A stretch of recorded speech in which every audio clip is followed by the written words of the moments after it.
We do. We have a great group of kids. They have bonded so quickly, quicker than any other team that I have ever coached. They just meshed well so fast.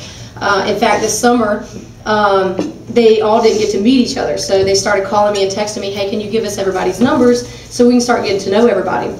So before they even got on campus, they already knew so much about each other. In fact, we had when we came for our first team meeting, they had to be able to tell us 3 things about everybody, and it couldn't be the same thing that someone else had already said. So it was challenging, and they did it.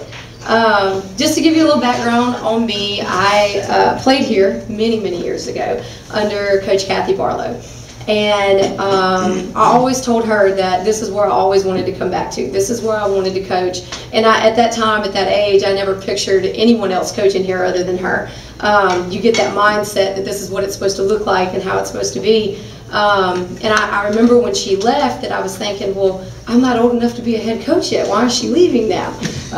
And I always told myself, if anybody ever truly got the opportunity to come, why would they leave?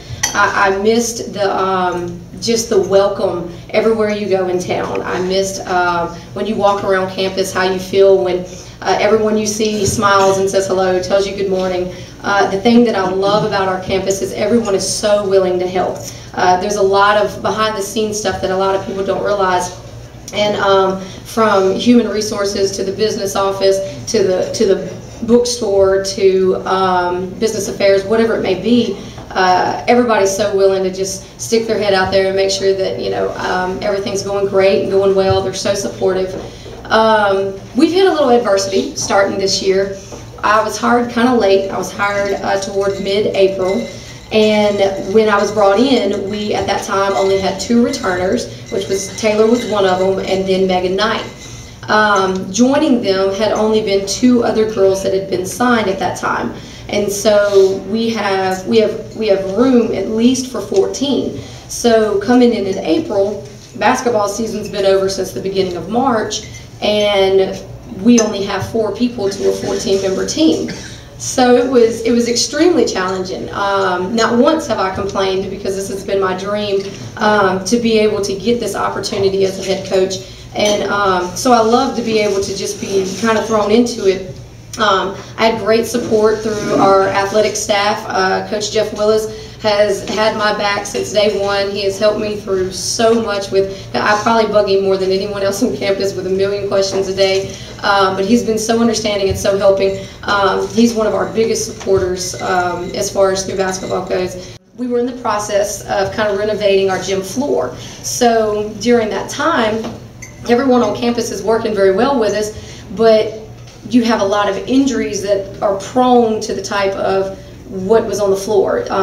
It was sanded up completely, so it was very tough for us to go in there and run, whether it be sprints or do any kind of agility drills of any kind, because if they're diving on that floor, it's not this nice smooth finish, it's 13 splinters going into their sides. So, and they never once complained, but when I realized where all the injuries are coming from, we had shin splints, calf problems, we've had knee injuries, we've twisted ankles, we've had a hip problem where we're probably going to have surgery on that one.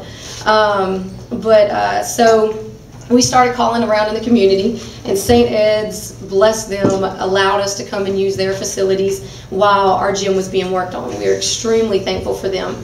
And so that's where we did the majority of our preseason training, and everything was there in their gym. So we are very excited about having ours ready. It looks gorgeous. If you have time, on our Facebook page or even on our website page, you can see what the new gym floor looks like. It is absolutely gorgeous. We changed a few things from what it looked like from the year before, but if you get a chance, go check that out.